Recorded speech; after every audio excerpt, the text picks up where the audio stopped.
Estamos. Muy buenos días, sean todos bienvenidos a esta edición del video podcast Conectados. Este es el episodio 13. Tenemos como invitado especial al doctor epidemiólogo Erwin Calva, quien pues trae un tema muy relevante para todos nosotros y es un tema que afecta directamente a la salud de los guatemaltecos. Bienvenido, doctor. Muchas gracias por aceptar nuestra invitación y estar acá en Conectados. Muy amable. Gracias, Pues, gracias. Esta es una extensión del programa Cena Digital. Sin embargo, acá podemos abordar los temas a mayor profundidad, digamos. También vamos respondiendo preguntas en directo que nos van haciendo las personas a través de las redes sociales. Sea bienvenido. El título del programa de hoy es el uso de las TIC para la defensa de nuestros hogares contra el dengue. Entonces, doctor, no sé si usted nos puede hablar un poco acerca del dengue. ¿Qué es el dengue? Porque últimamente ha habido en las noticias, pues hemos estado observando que ha habido brotes bastante grandes. Es correcto, sí. Creo que teníamos alrededor de yo le voy a decir casi más o menos unos 2 meses desde que empezamos a notar señales de más dengue. Obviamente veníamos de una transición con el COVID-19 y algo que hemos alertado mucho a la población es en relación a que los síntomas generales suelen ser muy similares en función de los aspectos respiratorios o los aspectos de un dengue. Entonces se requiere ese expertaje médico para poder determinar en base a los síntomas cuáles son. Normalmente vamos a tener una fiebre alta, arriba de 38.5 grados centígrados, va a haber dolor de cabeza, va a haber malestar general, va a haber dolor retrocular. Pueden ser personas que en un momento dado tienen una especie de alergia o rash que se le llaman en la piel. Y bueno, en algunos casos más graves empiezan a haber unos puntitos que se llaman petequias. Entonces, estamos hablando de que el dengue es primero una infección causada por un virus. Y el tema aquí es que existen 5 diferentes serotipos de virus, de los cuales 4, y de esto vamos a estar hablando más adelante, son los que ahorita pues, son más predominantes en Guatemala, siendo uno, también de lo que vamos a hablar más adelante, el más predominante y más virulento. Entonces, cuando una persona se expone a picadoras de zancudos o mosquitos, la palabra zancudos o mosquitos es exactamente lo mismo, tiene la posibilidad de ser contagiado por este virus, y es lo que está haciendo que las personas manifiesten estos signos y síntomas que están causando la gran cantidad de casos que llevaron a la emergencia sanitaria que tenemos declarada al día de hoy. Es interesante cómo esto ha ido evolucionando y básicamente también la información es de suma importancia debido a que muchas veces nosotros hacemos o tenemos conductas tal vez poco nocivas dependiendo de la información que recibimos. Entonces me refiero mucho a que hay personas que no le han tomado tal vez la importancia que esto amerita, porque están cansados de recibir constantemente noticias falsas o rumores, muchas veces pues difundidos por las redes sociales. ¿Qué nos puede sugerir usted acerca de la información? ¿Qué fuentes de consulta podemos nosotros pues básicamente consultar, valga la redundancia, para tener una información veraz y que nos sea de utilidad? Bueno, Douglas, yo creo que lo que ustedes están haciendo ahorita, por lo menos ahorita a través de Conectados, llegando a través de un Facebook, llegando a través de un YouTube, siendo un aspecto oficial, porque viene un poquito, eso hace que aquellos que trabajamos dentro del sistema público, primero responsablemente traslademos información oficial con la finalidad de que las personas puedan ser orientadas apropiadamente. Yo creo que pues deberíamos de partir por el hecho de que la gente debiera reconocer que hay ciertos canales oficiales. O sea, en un canal oficial no vamos a dar información que no tiene un respaldo por la responsabilidad que tenemos aquellos que somos servidores públicos, por lo menos aquí en Guatemala. Debería ser también en el resto del país. Y yo creo que por ahí tiene que venir la diferencia entre qué es oficial y qué no es oficial, que es una palabra muy clave para aquellos que decidimos comunicar a través de las redes. El otro aspecto que es muy importante es en relación a las otras redes que existen. Yo te comentaba hace un ratito que por lo menos una de los que yo utilizo más es TikTok. Y Facebook, más que todo, pues va orientado para un cierto tipo de comunicación. Yo en el TikTok, más o menos hace unos 2 meses, había comentado acerca del tema del dengue y tuvo muy pocas vistas. Ahora que tuvimos la oportunidad de hacer hablar acerca del dengue y la situación que existía previo a la emergencia sanitaria, tuvo mucho más vistas, digamos, desde el punto de vista que era un tema muy relevante, pero creo que está sumado a la relevancia que va adquiriendo por los medios convencionales de información que existen a través de canales o cable o algo así. Entonces yo creo que hay que entender que hay como una sinergia. Las personas van buscando, sí, una fuente, digamos, usual como lo es sus telenoticieros o algo así, pero luego, cuando abren su TikTok, cuando abren su Facebook, entonces empiezan a obtener un tipo de información que es un poco difícil de discriminar. Creo que las personas tienen que ir teniendo el criterio para poder decir, bueno, esta fuente, ¿de dónde viene? Se ve que oficial, o esta persona usualmente se identifica con el aspecto oficial. Podemos entender que los aspectos oficiales sean a veces un poco confusos para las personas y no lo quieran creer, pero lo oficial es lo oficial, y eso es el punto de partida para las medidas de salud pública, que son torales en este momento, centrales en cuanto a poder seguir. Muchas gracias, doctor, y esto es parte del esfuerzo que realizamos invitando a personas expertas en los temas. En este caso, pues usted es un epidemiólogo, que más respaldo que ese para podernos platicar acerca de este tema que muchas veces desconocemos o conocemos a medias. ¿Usted podría hablarnos en relación qué es el dengue, a qué se refiere, cómo pues se transmite? Pues básicamente la transmisión es por el zancudo, como estábamos comentando hace un ratito. El tema aquí es, en realidad es un problema de salud pública, y para que entiendan, un problema de salud pública no solo tiene que ver con médico, tiene que ver con muchos aspectos, tiene que ver con ingeniería, tiene que ver con arquitectura, tiene que ver con ambiente, con muchas áreas. Entonces, cuando nos metemos al tema de salud pública, como es algo del dengue, es porque algo dejó de estar equilibrado. Y en este caso, lo que estábamos hablando hace un ratito, Douglas, la gente se cansó con el COVID. Entró algo que está claramente categorizado como una fatiga post-COVID. Entonces, cuando estás fatigado de que te estén diciendo, cuídate, separación, utiliza mascarilla, la gente está mentalmente agotada de esos mensajes, vacúnate.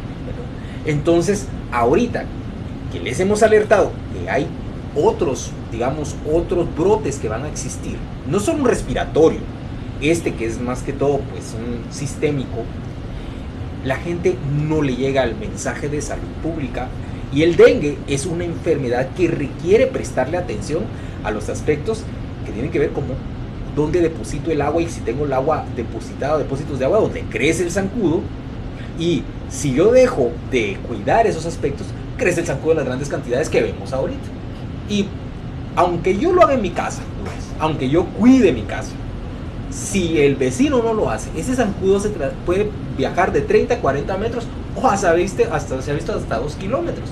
Entonces si las comunidades no se ponen en contacto, el dengue es una enfermedad que prácticamente llega. Entonces tal vez uno dice, yo aquí hice todo bien, pero si mi vecino no lo hizo, o la comunidad al lado no lo hizo, me van a ir a picar esos zancudos. Entonces es algo que requiere de un esfuerzo comunitario. Por eso es la emergencia sanitaria, porque nos coordina a todos a través del sistema de salud pública para lograr hacer las medidas necesarias y que las comunidades disminuyan la cantidad de zancudos que hay. Sí, es muy interesante, y al decir usted, si yo lo hago y los demás, pues el mensaje no es que no lo hagamos, sino que el mensaje es de que nos coordinemos como comunidades y tratemos todos pues de utilizar las medidas de prevención para ir de una vez mitigando tal vez este brote. El dengue es una enfermedad letal. Puede serlo. O sea, es que es el tema, y de hecho lo ha sido en este brote que tuvimos. Para que entiendan, un brote es lo siguiente. El dengue es endémico. Esta es una palabra en epidemiología que utilizamos. Endémico es decir que no va a haber una manera de quitarlo aquí en Guatemala. Se mantiene, porque los zancudos hay personas enfermas y constantemente enfermas. Pero cuando viene un número elevado, y nosotros tenemos una vigilancia epidemiológica en el sistema de salud semana por semana, y se van contando los casos, de pronto empiezan a elevarse más de la base, empieza a haber un brote. Y una epidemia es como decir un brote, pero de una escala aún mucho mayor. La pandemia ya requiere que sean más de 2 o 3 regiones. Entonces lo que está pasando ahorita es de que se elevaron el número de casos en este brote, específicamente porque no se anticipó la comunidad. Yo repito, muy probablemente y estoy hipotetizando este aspecto, por los cansados que estamos de las medidas, e hicieron que crecieran anormalmente los zancudos.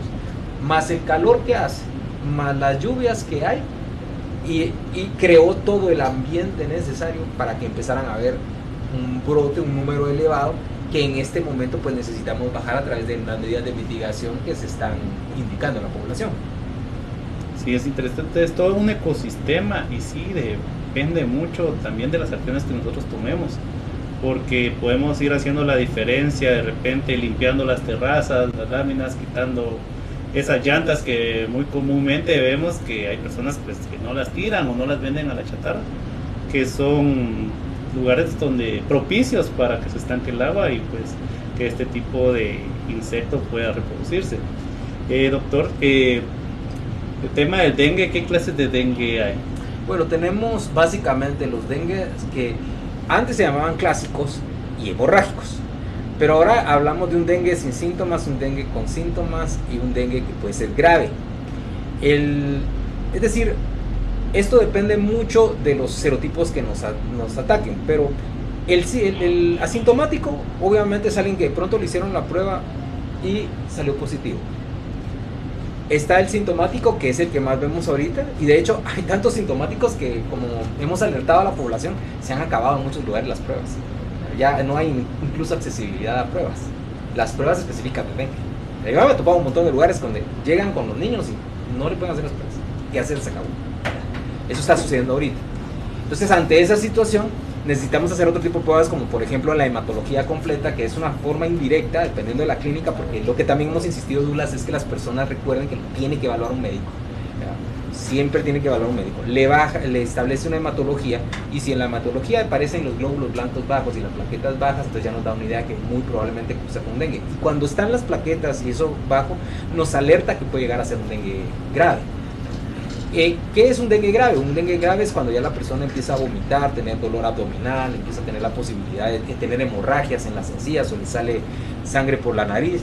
Entonces, es el tipo de situaciones que en un momento dado ya dice uno, esta persona va a ir hacia una complicación más, puede llevarlo a un shock séptico, puede morir, y esto pasado, pues por lo menos en las cifras que se manejaban hasta la semana epidemiológica pasada, era la mayoría jóvenes, abajo de 15 años, que murieron.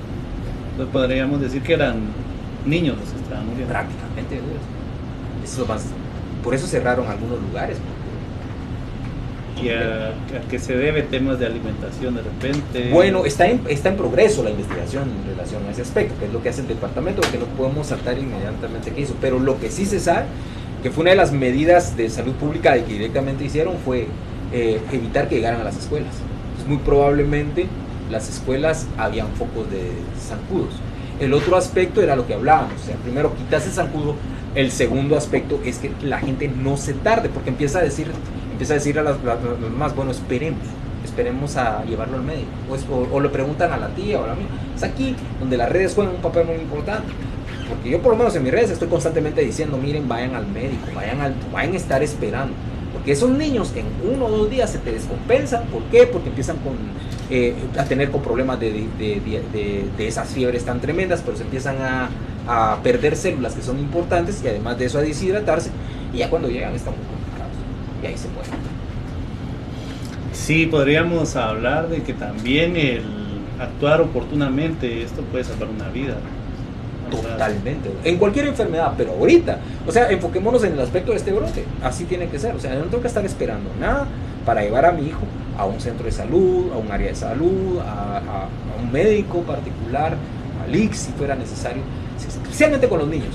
Pero en general, pues como hablábamos aquí hace un ratito, ¿verdad? Con un compañero de aquí, decía, o sea, es que los cuadros que se están presentando son tan fuertes. Tenés gente que incluso se engarrota, pues se queda, porque a esta fiebre le conocen como quebrantahuesos. Entonces la gente siente, sí, la fiebre quebrantahuesos que le dice. Entonces la gente siente que la están rompiendo. Y eso depende del serotipo de virus que lo pudo haber hecho. Que el serotipo que tenemos ahorita, el dengue viral 3, ese es uno de los más fuertes que hay. Ese fue el que ahorita está dando el problema. Si puedes, entonces vota a las personas. Sí. Y usted ya estaba hablando, doctor, del COVID. ¿Qué lecciones nos pudo haber dejado el COVID para afrontar este tipo de endemia? ¿Es la palabra que está utilizando? Ahorita estamos utilizando brote. brote, ¿verdad? Endemia era lo que te comentaba nuevamente es cuando las personas están, o sea, hay dengue. Y es que esta enfermedad, parte de las características que tienen es que no se va a ir. Y el zancudo, incluso los especialistas, que hay gente muy buena. Anoche estábamos hablando en la emergencia del San Juan de Dios, donde tengo el gusto de trabajar con maravillosos profesionales como el doctor Enrique Pérez, el doctor Francisco Morales, el doctor Rupelis.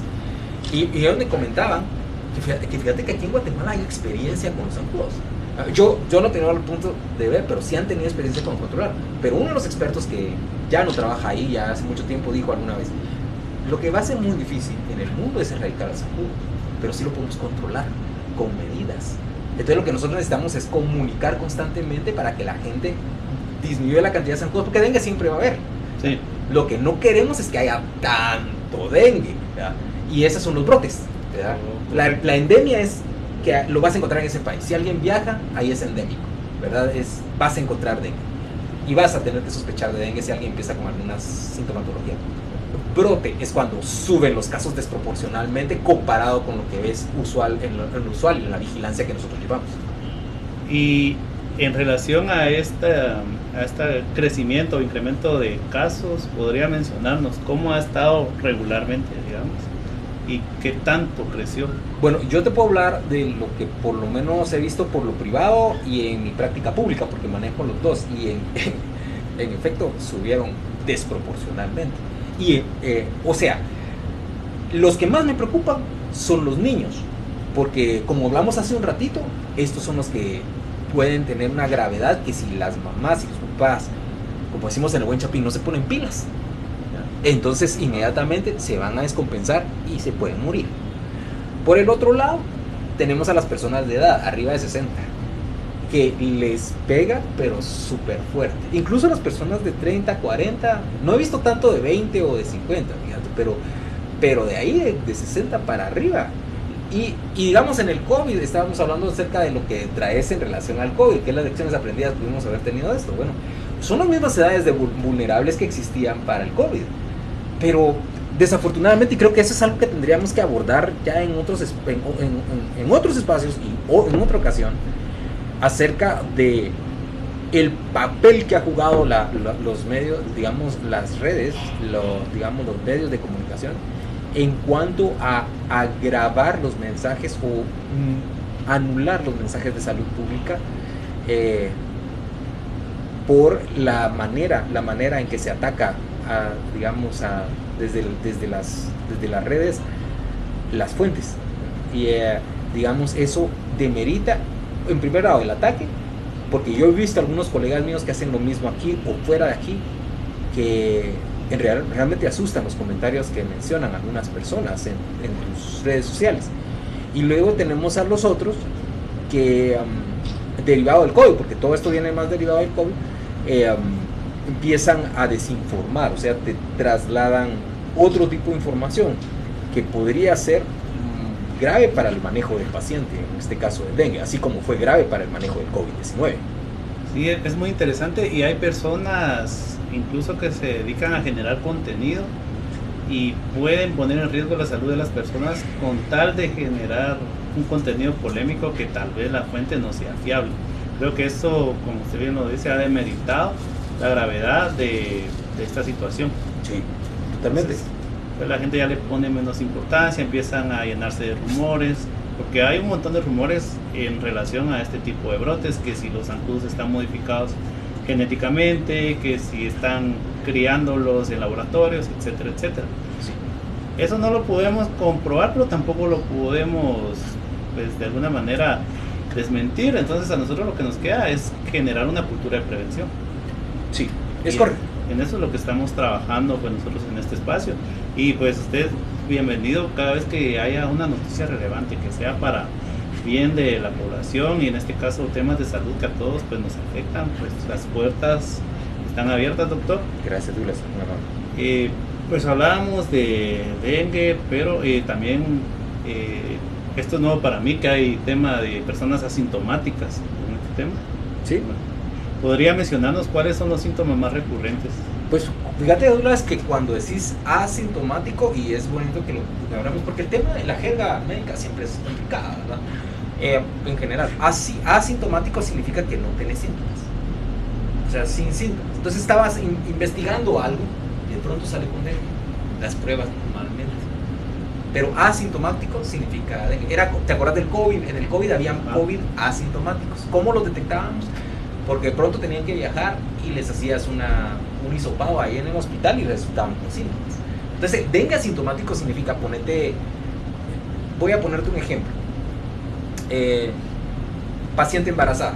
Las embarazadas se tienen que cuidar mucho por el aspecto del dengue. Y de pronto le vas a hacer una prueba y ante un brote, un médico dice, ¿sabe qué? Antes de que la operemos, sáquese el dengue. Puede tener el criterio de hacer. ¿Qué pasó? De hecho, yo supe un caso el día de ayer y sale positivo el dengue.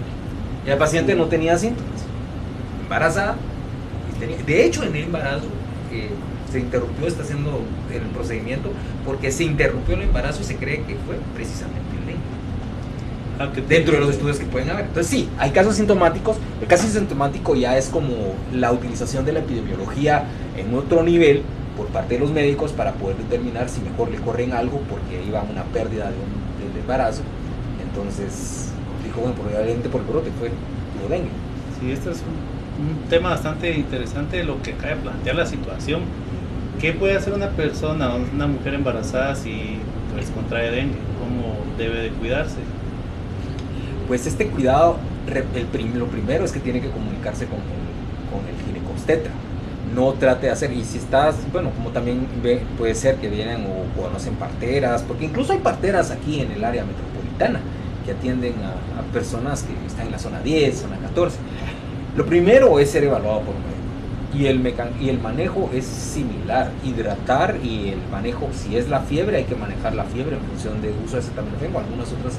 El tema es que hay que tener mucho cuidado porque el manejo aquí lo que querés es evitar que se pierda el producto o evitar que haya un efecto, digamos, que le llamamos teratogénico, que significa que pueda dañar al niño.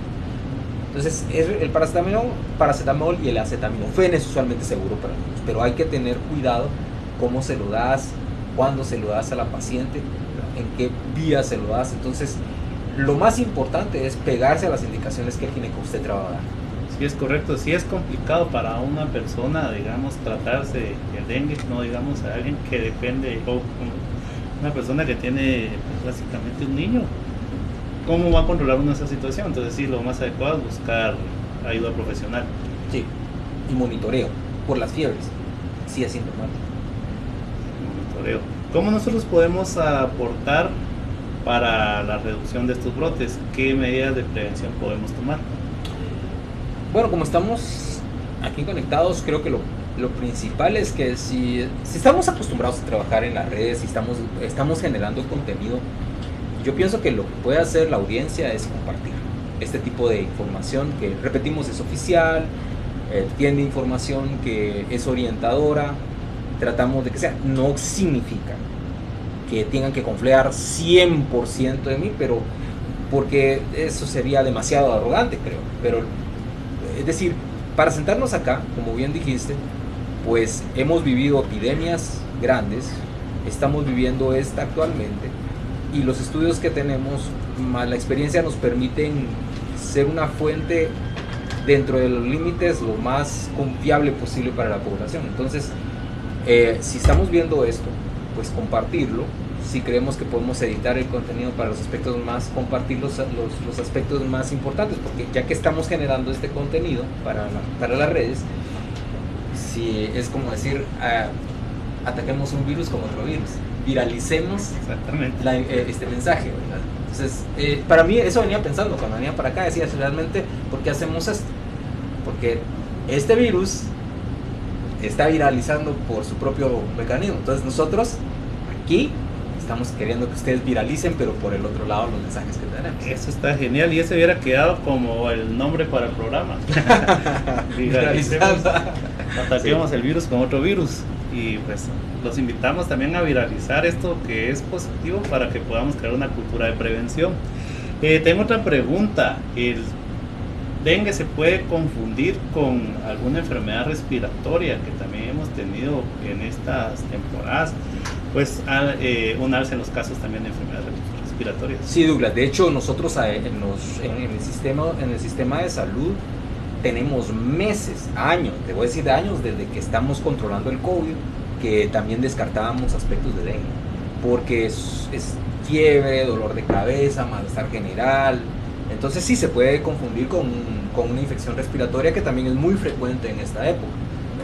Ahorita, por ejemplo, tenemos situaciones muy complicadas por los cambios climáticos, y una de las causas de consulta que ahorita está llegando, no es el tema de hoy, pero son el asma, por ejemplo. Entonces es muy importante notar de que hay ciertos síntomas que los médicos tenemos la capacidad de poder, bajo un examen clínico, un buen interrogatorio, un examen clínico, poder tener el criterio de decir, no, a este le vamos a correr un COVID o a un panel respiratorio, que a veces tenemos esa posibilidad de hacer con algunos pacientes, o nos vamos a ir directamente a hacer un dengue. Entonces sí se puede confundir, y por eso insistimos mucho, que la gente vaya a un servicio de salud y pueda tomarse esa decisión. Sí, es interesante, hay que abocarse a los centros de salud, los servicios de salud más cercanos y a los que nosotros pues tengamos accesibilidad. El tema del dengue es bastante, bueno, es una enfermedad que ha estado en constante, ¿cómo podría decir? Es una enfermedad que ha existido desde hace muchos años, pero este brote podría mencionarnos si ha sido igual o viene más agresivo que brotes anteriores. Cada brote tiene sus propias características. El primer caso en Guatemala de dengue en 1978, o sea, es decir, fue el siglo pasado, y los brotes que aquí tenemos podemos caracterizarlos de que sí han habido algunos que han, por ejemplo, creo que fue en 2019 50,000 casos, y ahorita llevamos como 10,000 casos, pero las características, y a eso me refiero, y me encantó lo que dijiste en relación a la epidemiología, porque miren, ser epidemiólogo primero es un campo muy complejo. O sea, tú tienes a un neurólogo, a un neurocirujano que maneja el sistema nervioso, tienes a un cardiólogo que maneja el corazón, tienes al hematólogo que maneja la sangre. El epidemiólogo se especializa en las epidemias. Eso es lo que hacemos. Entonces estudiamos tendencias, vemos pacientes. Yo soy epidemiólogo clínico, así que mucho me dedico a ver la clínica, diagnóstico y tratamiento, y a la par de eso pues hago los mismos análisis que cualquier epidemiólogo tiene que hacer. Tiene que ver mucho con matemáticas, tiene que ver mucho con inteligencia artificial, tiene que ver mucho ahora con aspectos relacionados a bioinformática, bueno, en cantidad de cosas. Entonces necesitas tener y ver una tendencia. Para responder a esta pregunta significa observar las tendencias que ha existido.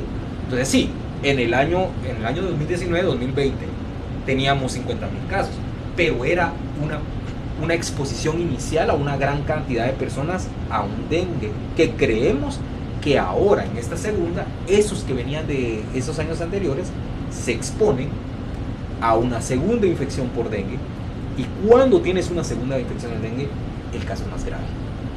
La gravedad del anterior se miraba, pero parece ser que aquí la gravedad se caracteriza más fuerte con menores de 15 años. Entonces,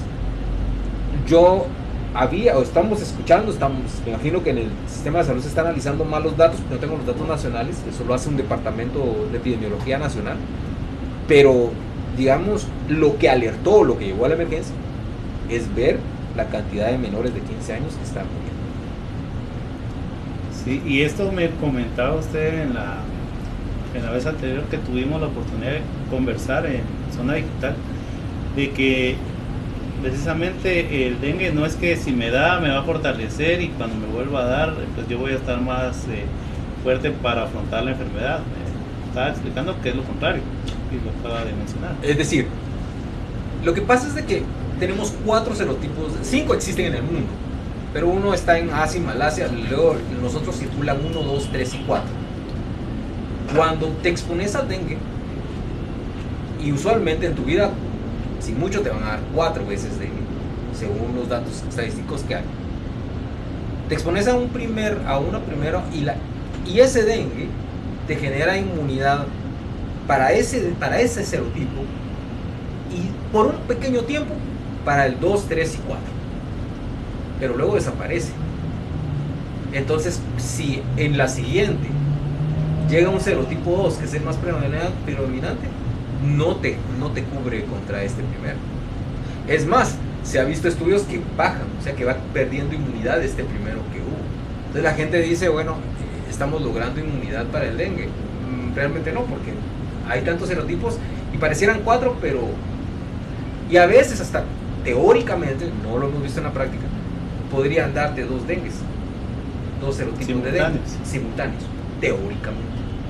Con la complejidad que existe el cambio climático y estas situaciones, no queda descartado, es teóricamente posible, en la práctica no ha sido posible manejarlo, pero estamos hablando que este aspecto de la inmunidad ha hecho difícil generar vacunas, sí, que no hay. Sí, porque van cambiando, no siempre es la misma condición. No. Entiendo. El tema del dengue es bastante complejo y sí es complejo. ¿Sí? Mi pregunta es la siguiente: con el COVID hubieron muchas personas, y me incluyo, que posiblemente el COVID dejó debilitado el sistema inmunológico de mucha gente. ¿Eso puede haber afectado a este tipo de brotes de dengue? Douglas, esa es una pregunta de investigación muy, muy interesante. Tenemos hipótesis, pero no lo estamos viendo sino hasta ahora, porque el COVID realmente lo que hacía básicamente es atacar el sistema, inflamar el sistema, crear una cascada de acciones del sistema inmunológico, y se ha visto en otras enfermedades crónicas, porque son, por ejemplo, hipertensión. Se ha visto que las personas que tuvieron 1 o 2 infecciones de pronto necesitan cambiar los medicamentos para problemas cardíacos, porque las dosis que tenían o el medicamento ya no le hace.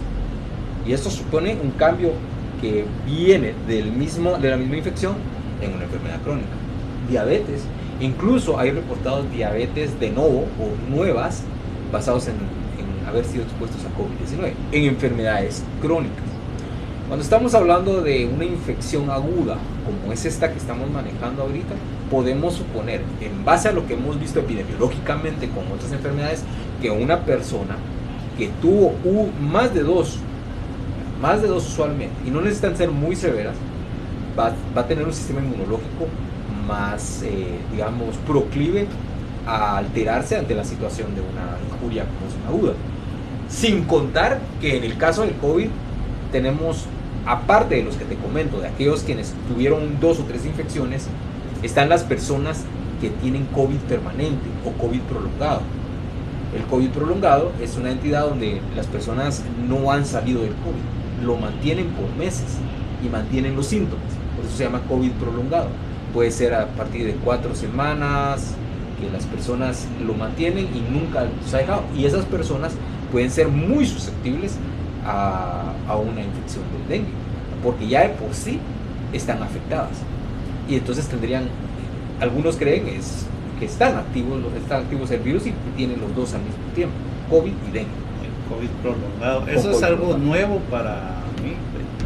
Y el COVID prolongado, saliéndonos un poco del tema central, sí lo pueden detectar las pruebas. Pues las pruebas normalmente salen negativas porque el virus no es positivo. Lo que nos indica el PCR. El PCR no suele ser positivo, pero lo que nos indica mucho es la sintomatología, y es algo sumamente complejo de manejar. Es más complejo que el COVID agudo que conocemos. Podría ser por la carga viral, tal vez no es tan elevada como el COVID común, digamos. Así es, el COVID agudo, la carga viral pues se va manejando, pero en este caso se hipotetiza que algunos de estos virus se quedan pegados en algunas células del intestino, por mencionar algunos órganos, pero especialmente el intestino, y ahí mantienen la actividad viral en pequeñas proporciones, pero que mantiene al paciente susceptible a la situación inmunológica, que hace que tenga dolores de cabeza, pérdida de memoria, que tenga, digamos, algunas otras afecciones muy generales. Es algo bastante general y tiene que ser abordado multidisciplinariamente. Y el tema aquí es, pues sí, si le viene una infección en medio de otra infección que se ha vuelto crónica, podrían estar más susceptibles. Muchas gracias, es una respuesta bastante interesante a cómo pues están reaccionando este tipo de secuelas, por decirlo de alguna manera, y cómo pues viene el nuevo brote a agravar o agudizar estos casos. Sí. También tengo otra pregunta hablando de inmunidad. El tema de las plaquetas, ¿cómo es que se ve afectado por un dengue? Bueno, la palabra plaqueta de por sí ya es complejo, ¿verdad, Douglas? O sea, estamos hablando de plaquetas. ¿Qué son esas plaquetas? Bueno, lo que tenemos que recordar, uno, es que la mayoría de personas cuando mira las películas y ve sangre, lo que ve es un líquido, ¿correcto? Lo que ve, imagina, es un líquido. Realmente la sangre no es, o sea, tiene esa consistencia, pero realmente es un tejido, porque la dejas correr. ¿Y qué es lo que pasa normalmente con la sangre cuando está corriendo? Empieza a coagularse. Entonces se genera como una masa gelatinosa. Es un tejido, realmente. ¿Qué lo hace que se coagule? Pues son las plaquetas. El color rojo lo hace el eritrocito. Las defensas son los glóbulos blancos. Pero las plaquetas son las que hacen que cuando miran ustedes, dicen una mancha de sangre, porque esa no sigue corriendo, sino que se detiene. O para la gente usual se corta y solo se apresiona y ya no sigue saliendo sangre. ¿Por qué? No es la presión, es que al momento, o sea, las células que se llaman plaquetas, que forman placas, o también se conocen como trombocitos, o sea, que con un trombo, una especie como de tapón, detiene la salida de la sangre. Se juntan y forman una especie como de barrera para que ya no salga más la sangre. Entonces, cuando el virus ataca, y ha sido una segunda ocasión, se ha visto que las mismas plaquetas empiezan a bajar. O sea, naturalmente empiezan a bajar. Los valores normales de la plaqueta dependen, muchos varían, pero estamos entre 150, 300, 350, 1000, que es posible establecer por algo que se llama hematología completa, que es un análisis de la sangre, de eritrocitos, glóbulos blancos y plaquetas, entre otros. Entonces, cuando uno tiene dengue, le saca esa hematología, contea y ve si está abajo de los 80,000. Eso significa que una persona está siendo afectada a ese nivel. ¿Por qué se va a afectar? Bueno, se afecta, Douglas, porque probablemente hay un órgano que se llama el vaso, y que tiene que ver con todo lo que es la limpieza de la sangre, el tejido, que empieza a capturar estas células. Entonces empieza a hacer que se acumulen acá. Entonces, como se acumulan acá, no hay en el tejido sanguíneo, porque usualmente esas plaquetas se forman en algo que llamamos la médula ósea, en el hueso. Entonces, ¿por qué te explico esto? Porque las personas, cuando miran las plaquetas bajas, se alarman, y tienen razón para hacerlo, pero lo que hay que hacer es hacerle la hematología y volverle a hacer la hematología en unas 6 horas u 8 horas, dependiendo de cómo esté el paciente, 24 horas. Volverle a contar para ver qué tanto están bajando, porque en la fase febril van a bajar. El problema es cuando llegas a una fase crítica, se mantienen abajo, siguen bajando, porque las personas pueden desangrarse. Entonces, un golpe, se caen, porque están todas mareadas, se caen, se golpean, les causa una hemorragia en el cerebro. Entonces, y no hay hemorragia que puedas parar con las plaquetas bajas. Entonces, el médico tiene que tomar una decisión. El médico toma la decisión si lo transfunde o le da un medicamento para aumentarle las plaquetas. Pero esto se hace en una fase donde el dengue está más crítico y donde ya mantenés a esa paciente con observación, porque no hay un consenso sobre el uso de las plaquetas que les transfundas, que se lo pongas y que le vaya a subir. Incluso se ha visto que se las pones y solo es transitoriamente, 6 horas, y luego vuelven a bajar. Entonces hay que tener cuidado, porque son células que querés pasárselas para que mejore, y toda la gente me pone una transfusión. Ahí andan buscando donantes para transfusión, y decir, cuidado, porque la transfusión, por un lado, no es algo permanente, y segundo, que era lo que hablábamos la vez pasada, es que la gente le llamamos nosotros encharcar, porque cuando le pasas ese volumen de sangre, esta enfermedad hace que se salga el líquido hacia otros órganos. Entonces tenés que tener cuidado, porque si le metes sangre, que mantienen dentro de esto aspectos líquidos, se puede ir al pulmón, se puede ir al corazón, se puede ir hacia otros lugares y en lugar de mejorarlo, lo va a deteriorar más.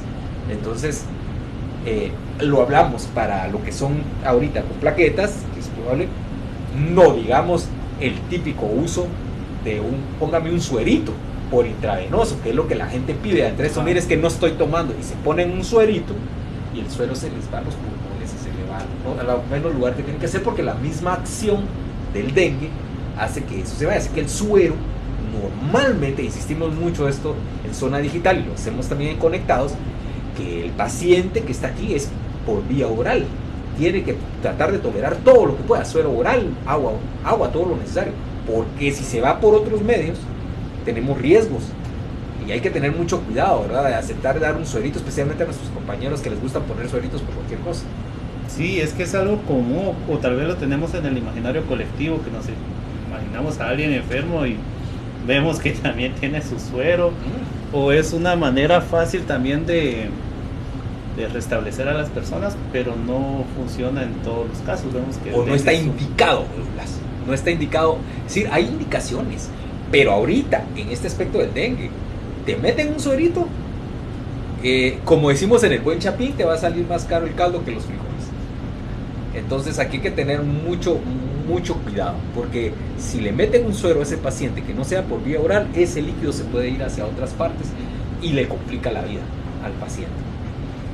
Sí, tenemos que tener la conciencia de, pues, primero conocer contra qué estamos nosotros tratando, y como bien lo menciona, ver las indicaciones adecuadas. Sí. No somos médicos, sí, sabemos que la información y el conocimiento es poder, pero viendo la gravedad de la situación, es algo que se sale de las manos de la persona común. Sí, tenemos que recurrir al médico. Bueno, lo dijiste ahorita. Es decir, uno diría, pues si el dengue viene del siglo pasado, y aún así se sigue muriendo gente. Y es que lo que estamos hablando, o sea, ponete que no tratamos de viralizar los conceptos, y existe mira, pues, existen dos aspectos. Lo hablamos, el término la vez pasada de la infodemia, que se aplica muy bien a esto, que es la desinformación. O sea, a la par de un brote puede haber un brote de desinformación, que es el concepto de infodemia. Por el otro lado, el aspecto relacionado a que las personas se alarman, pero no leen, o sea, no analizan. Y el análisis significa lo que hablamos hace un ratito. ¿Cuál es la fuente que me está diciendo qué experiencia y de dónde vienen las créditos de esas personas? Porque de pronto toman medidas como esa que dijimos ahorita. Si les estamos diciendo tan sencillo, no utilicen un suero intravenoso, y aún así se lo ponen, sin una observación médica y un seguimiento médico, están arriesgando más a ese paciente. Más lo están llevando hacia la muerte que hacia prevenir las complicaciones. Ok. Siempre en el contexto del dengue, la manera de transmisión es únicamente por el zancudo. Por la picadura del zancudo. No existe tal cosa de que si yo me pongo enfrente y te salpico con... No, es zancudo. Y alguna recomendación también para las personas que cuidan, personas que están afectadas con dengue. Sí, de hecho los manuales establecen que si yo tengo una persona con dengue en la casa, primero tengo que generar un aislamiento por esos días, un aislamiento parcial, no como el COVID, pero un aislamiento parcial. Y yo como cuidador debería tener al menos dos medidas básicas. La primera tiene que ser sobre la vestimenta. Mandar con, digamos, así como me ven a mí, que estoy con, digamos, una batita o mangas largas que me cubran, y pantalón. Como esto se da mucho en lugar de calor, entonces utilizan pantaloneta. Y el problema es que si hay zancudos ahí y no tienen controlado el zancudo, entonces los van a picar. Entonces, al menos tienen cubierto físicamente las partes más vulnerables, piernas, brazos. Por el otro lado, el uso de repelentes. O sea, tendríamos que utilizar un repelente. En cuanto al repelente, pues hay marcas comerciales que están disponibles, digamos, ahí en los supermercados. Si tengo dudas si yo puedo utilizar un repelente o no, pues básicamente pregunto a mi médico o al dermatólogo, pero usualmente la gran mayoría pueden utilizar un repelente, con la finalidad de evitar que haya uso. Ahí por algunos lados han dicho uso de citronela, por ejemplo. Ahorita se elevó el consumo de citronela en diferentes aspectos, como para hacer y ahuyentar los mosquitos. Si les sirve, está bien. Pero el tema es que si voy a cuidar a alguien, yo por lo menos debo utilizar el repelente, y además de eso tengo que utilizar en un momento dado los aspectos relacionados a una vestimenta. Más complejo, pero una medida, es el uso de mosquiteros, que son estas mallitas que pueden estarse colocando encima del paciente para que no lo piquen a él, entonces no me piquen a mí. Entonces el mosquitero, ahora ha sido un poco más difícil encontrar. Antes se encontraban más los mosquiteros, la gente lo tenía más disponible, pero ahora los pabellones, ¿qué le decían? Eso era, pero y ahora casi nunca miro gente utilizando pabellones, ¿verdad? El pabellón es muy importante para detener. ¿Por qué? Porque detiene que más zancudos vayan a picar al enfermo y te pican a vos. Reduce el riesgo. Reduce el riesgo, ¿verdad? Y el pabellón, no sé por qué, pero lo han pasado mucho por alto.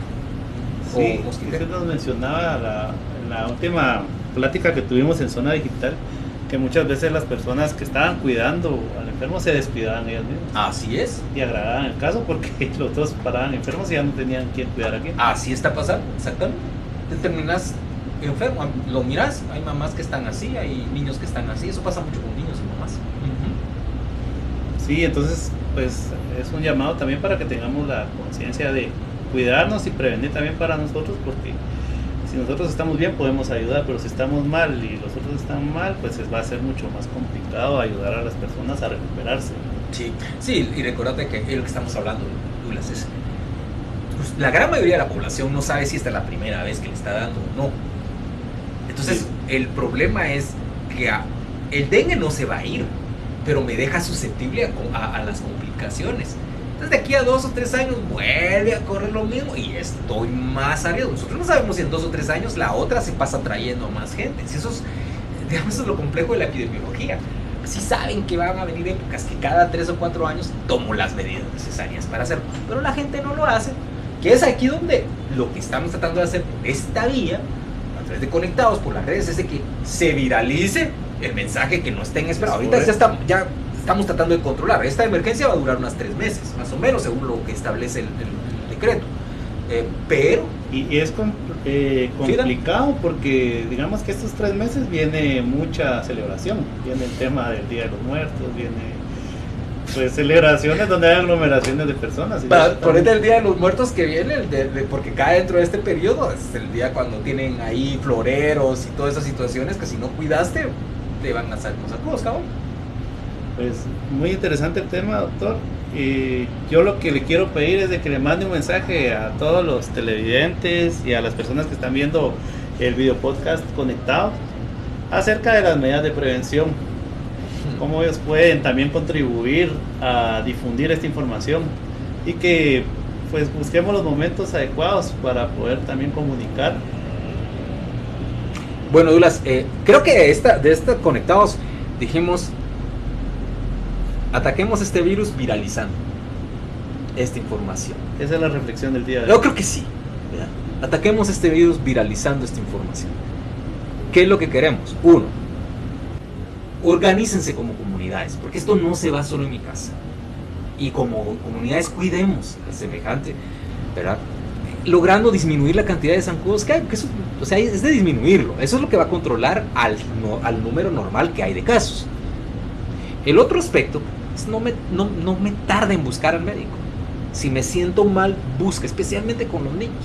Es que no tengo dinero, vayan a un sistema de salud, ¿verdad? Siempre hay alguien, un médico que puede orientarlos.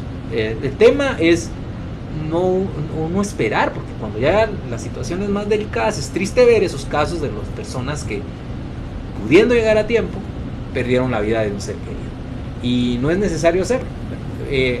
Y luego déjense llevar por la información de un médico, ¿verdad? Si tienen dudas pueden seguir consultando, pero yo creo que esas son las dos bases principales. Muchas gracias, doctor. Una última situación, ¿cómo lo pueden encontrar en redes sociales por si alguna persona tiene alguna consulta adicional? Normalmente estoy como @Dr. Erwin Calva, ¿no? En TikTok, en Facebook, el doctor Erwin Humberto Calva Guerra, ahí me pueden encontrar y con mucho gusto.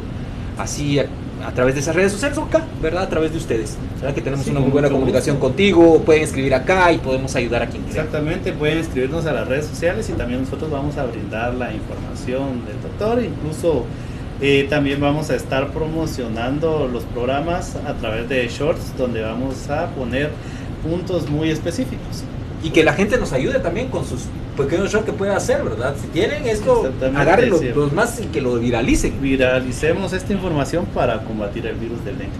Pues muchas gracias, esto ha sido todo por hoy en el episodio número 13 de Conectados.